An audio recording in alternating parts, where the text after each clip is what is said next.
Só para tentar mostrar onde é que nós estamos e para onde nós estamos indo.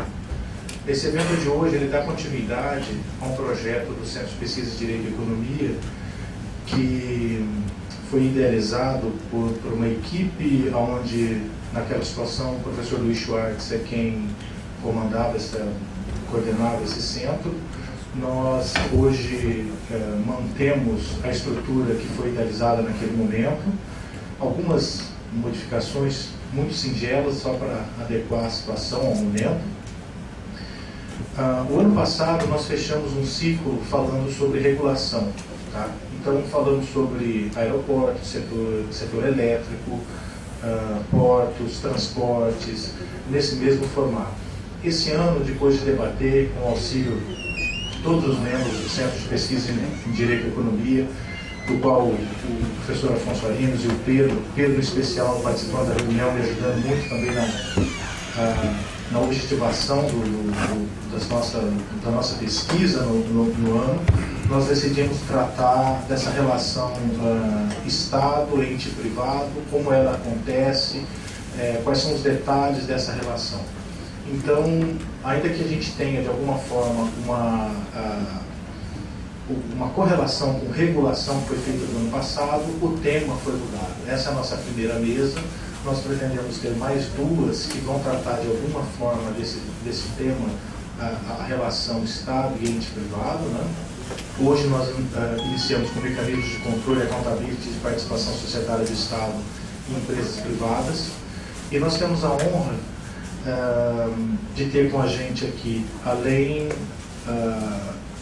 do professor e vice-diretor Fernando Penteado, Helena Landau, alguns professores da casa, os nossos alunos, obrigado, e ter aqui o Luiz Ferreira Xavier Borges, que é doutor em Engenharia de Produção pela Universidade Federal do Rio de Janeiro, mestre em Direito Econômico, bacharel em Direito também na Universidade Federal do Rio de Janeiro, foi advogado do BNDES de 1976 a 2009 e membro do Conselho Deliberativo da Fundação de Assistência e Previdência Social da mesma instituição. Possui experiência nas áreas de operação, estruturais, de financiamento e investimento doméstico. Atualmente é professor da casa, o que muito nos honra. Também contamos com a colaboração, e aqui o agradecimento também especial pelo deslocamento de vir até aqui e poder participar com a gente, professor Consueto Almeida, que é doutorando em Políticas Públicas pela Massachusetts Institute of Technology, mestre em Economia pela USP, formado em Economia pela Universidade Federal do Ceará, técnico de Planejamento e Pesquisa do IDEA, já ocupou o cargo de Coordenador-Geral de Políticas Monetárias e Financeiras da Secretaria de Política Econômica do Ministério da Fazenda, foi assessor da Comissão de Desenvolvimento Regional e de Turismo do Senado Federal, atualmente está vinculado à Diretoria de Estudos Setoriais e Inovações do IDEA em Brasília. Se eu cometi algum erro nas apresentações, por favor, corrija. Sem mais delongas, eu vou dar início aos trabalhos, a apresentação entre 20 e 30 minutos e abertura para questões. A filmagem, ela vai ser feita 5 a 10 minutinhos de filmagem, de introdução, e depois ela vai ser interrompida, o que dá bastante liberdade para todos ficarem bem à vontade. Obrigado. Muito obrigado. Obrigado pelo convite. E eu queria chamar logo a atenção que a minha experiência, talvez fosse bom apagar, a minha experiência veio muito do BNDES, então muito do que eu vou falar aqui foi da minha vivência aqui como analista de projetos, mas tem sempre aqui nessa parte que lembrar que existe uma empresa dentro do BNDES que é uma empresa de participações, então muitas vezes você tem exatamente essa vinculação com empresas privadas. A FINAME não é muito importante nesse aspecto, a FINAME é mais um crédito direto ao consumidor para a produção de produtos e serviços nacionais. Então é na área de projetos e na área especialmente de empresas que a gente tem aqui a parte mais importante da minha vivência e das apresentações que eu vou fazer aqui de casos reais. Primeiro que sempre houve parceria entre entes do Estado e entes privados, né? Desde assistencialismo da Igreja Católica, participação com dinheiro da coroa, do Império, né? em entes específicos, de acordo com o sistema de poder da época, No Império, você lendo Mauá, você vê aqueles casos todos de escolha de quem iria ser o ungido para ter o investimento em infraestrutura, ora os liberais, ora os conservadores.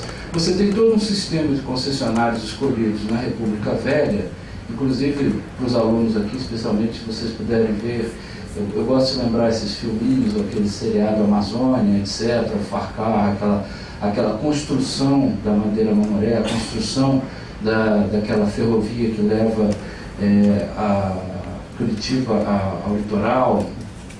Há todo um assistencialismo sindical hoje em dia que põe dinheiro em entidades sindicais, escolhendo quais delas vão ser agraciadas com recursos públicos.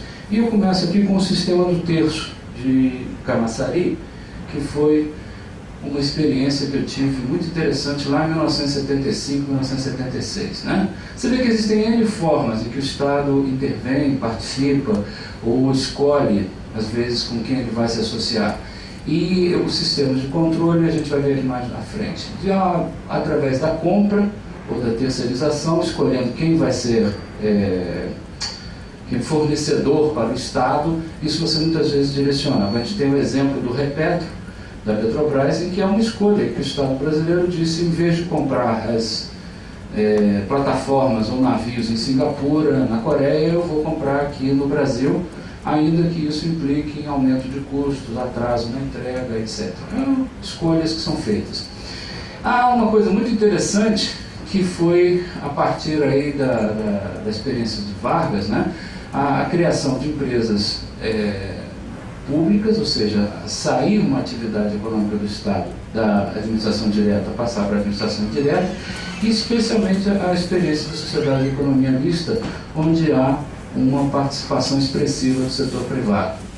Há toda uma série de assuntos ligados a essa escolha, pode ser até uma escolha formal, através de um processo de licitação, ou às vezes uma escolha informal, como eu vou mostrar no caso do sistema do terço.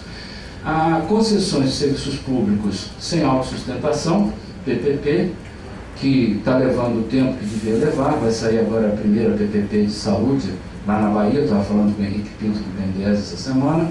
Concessões de serviços autossustentáveis, onde o Estado, sem sombra de dúvida, através dos bancos públicos, ao fazer project finance e assumir 80%, 70% do risco de uma operação de investimento, ele está também escolhendo ou atuando diretamente com essas empresas. Né?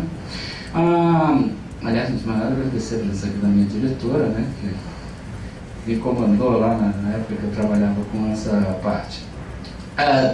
Há também a questão da privatização, que seria mais propriamente a transferência de ativos ao setor privado. Eu vou comentar rapidamente essa questão da privatização, mas só lembrando que eu tenho aqui vários contextos no mundo e no Brasil em relação a como é que isso acontece, essa participação, essa mistura. Porque até mais ou menos a década de 70 eu tinha, por exemplo, quase todos os concessionários de serviços públicos estatais, tanto que o Banco Mundial e o Banco Interamericano só trabalhavam e tem no DNA deles até hoje a atuação com o setor público. Né? É a partir da privatização, ou melhor, dos problemas que ocorrem para o setor público continuar investindo na década de 80 no mundo, que você começa a ter, por exemplo, o processo de privatização, que você começa a ter concessionárias privadas, especialmente fora dos países centrais, e um processo que só vai atingir o Brasil na década de 90, já meio a reboque dos sucessos que tinham ocorrido em outros países. Quando a gente fala, por exemplo, dos polos petroquímicos de Camaçari, você tem que entender um raciocínio que a gente sempre defendeu lá no BNDES, que era o seguinte: há duas formas de você ver quem está controlando o que é importante numa empresa. Isso vai refletir, por exemplo, nas cláusulas contratuais, na definição de quem são os intervenientes do contrato, quais as obrigações de participação, e você tem aqui, então, o controle interno, o controle natural, através de voto, para acordo de acionistas, o controle gerencial em companhias que têm capital difuso, ou, curiosamente, em empresas familiares em que o patriarca morre e fica ali os filhos ainda não têm idade ou não têm interesse, e fica ali uma certa camada de segundos do sujeito que morreu, que acabam controlando esse empreendimento como se fossem até donos. Tem todas as questões das joint ventures, que envolvem divisão de capacidade de decisão, e joint venture não é 50-50, joint venture pode ser uma holding share, que inclusive foi usado no processo de privatização, que implica em uma única ação, mas que dá poder de veto sobre certas deliberações de Assembleia Geral. Ou instrumentos em que, como no sistema do terço, um terço estatal, um terço capital privado, um terço capital estrangeiro, e você tinha acordos de acionistas que especificavam a necessidade de praticamente unanimidade, já que o quórum exigido era de 70%, mais ou menos, para as decisões, o que implicava na necessidade das decisões daqueles itens específicos determinados no Estatuto ou acordo de acionistas de unanimidade.